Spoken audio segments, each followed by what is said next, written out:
Aloha, it is Joelle Seashell, your local Oahu realtor, and I want to talk to you about the difference between fee simple and leasehold when it comes to purchasing condos here on the island of Oahu. So when it comes to a fee simple purchase, that would be where you're purchasing the unit itself and you're also purchasing the land associated with the unit.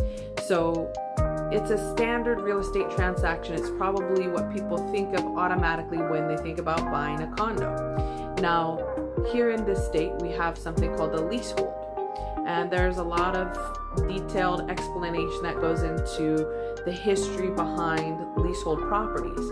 But for all intents and purposes, let's just cover briefly what a leasehold is. So a leasehold property is a property where you purchase the unit, but you don't own the land associated with the unit. So there's actually going to be a separate party who is a landowner, and you're going to not just make a payment, a monthly payment of your HOA or maintenance fee, but you're also going to be making a monthly lease payment to the landowner.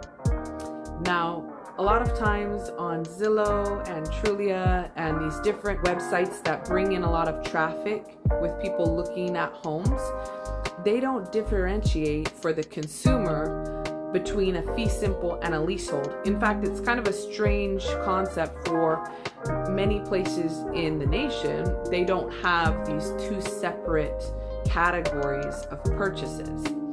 So many people, when they're looking online, they're not familiar with this difference between leasehold and fee simple, and they get kind of excited sometimes when they see leasehold condos. Why? Leasehold units with their list price are priced substantially lower than their comparable fee simple units. So a lot of times people get excited when they see leasehold properties online. It's not telling them that it's a leasehold. It's not showing that there's a lease fee. They get excited. They click on it. They call me. They say, hey, what's going on with this? This seems like too good of a deal to be true. Now, I'm going to generalize a little bit here. So this statement that I'm making doesn't necessarily apply to every leasehold condo that exists, but there are some leasehold condos out there that are actually depreciating. So if you look at the history of sales, maybe this one bedroom unit within this one particular leasehold building sold for $155,000 in 2016, and now here we are in 2023 and it's real difficult to move it even at $100,000. So why would a leasehold building have this tendency in certain cases to see depreciation like that?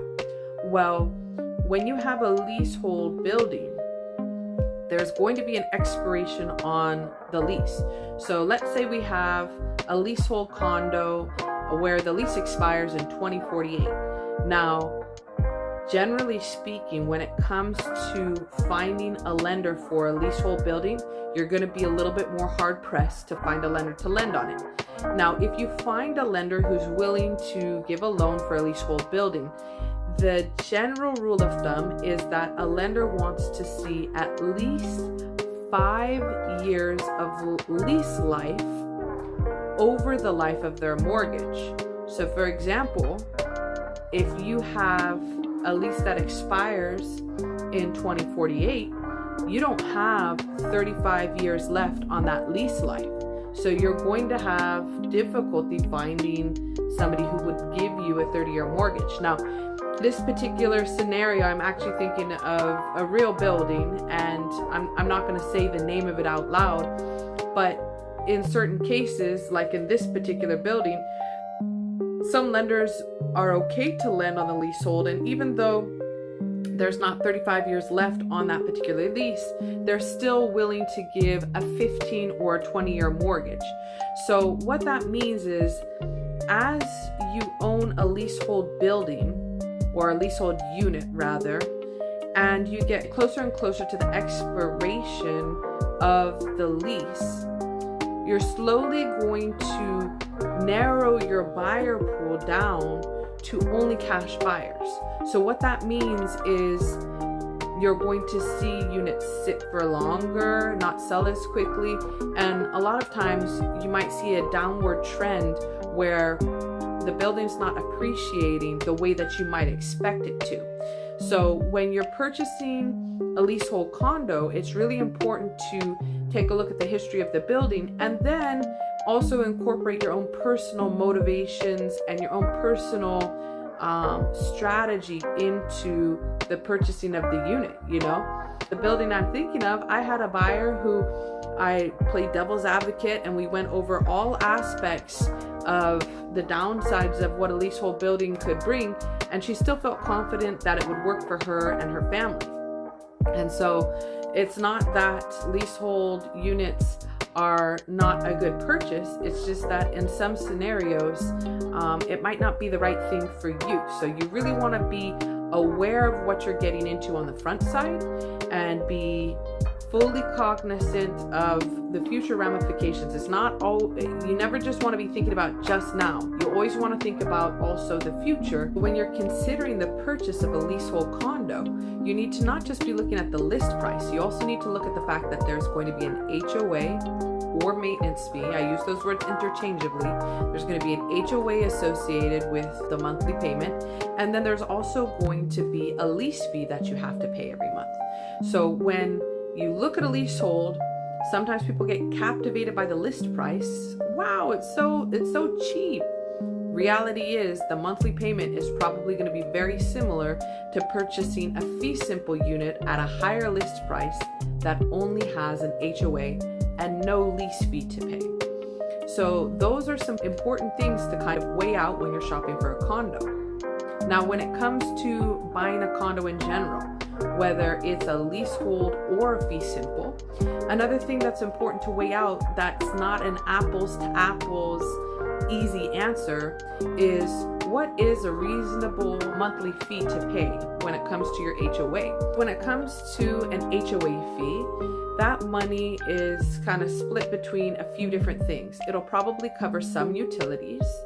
It will probably go to cover amenities and common elements of the building. And there should be a portion of that money that's set aside and gone into reserve for the future upkeep and maintenance of the building. So when you're comparing two condos against each other in two different buildings, it's not just an apples to apples. Oh, well, this one is listed at $350, but it's only got a $400 maintenance fee versus this one's listed at $350 with a $600 maintenance fee. Well, maybe the $400 maintenance fee covers sewer and water, and maybe the $600 maintenance fee covers on-site security, a resident manager, secured parking, a pool, a jacuzzi, a gym, a sauna. So when it comes to looking at condos and looking at different buildings and choosing what's right for you, it's actually a very detailed analysis and it's not a quick solution. So it does require a little bit of an open mind and setting these thresholds that capture in a net a wide variety of buildings so that you can then slowly whittle it down and decide what it is you do and do not want. I hope I didn't make it too confusing, but I'm always here if you want to give me a call. Sometimes I can say these things and people will listen and hear them, but then they need to think about it, formulate questions and dialogue in order to get true clarity. And so if you want to give me a call so that we can talk about what a leasehold versus a fee simple is, if you want to talk about a specific building and talk about its sales history and talk about whether its lease fee or maintenance fee makes sense or what the maintenance fee covers, all of those are things that I can do for you. So go ahead and give me a call if you have any questions, but I just wanted to cover quickly in a nutshell the difference between a leasehold and a fee simple unit. And I also wanted to talk a little bit about the maintenance fee / HOA fee and give you some insight as to how it's not necessarily apples to apples comparison when you're deciding on what building you want to live in. So thank you for your time. Go ahead and like, share, subscribe. Stay tuned for future tips from a local Oahu realtor that's here to help. Have a great day.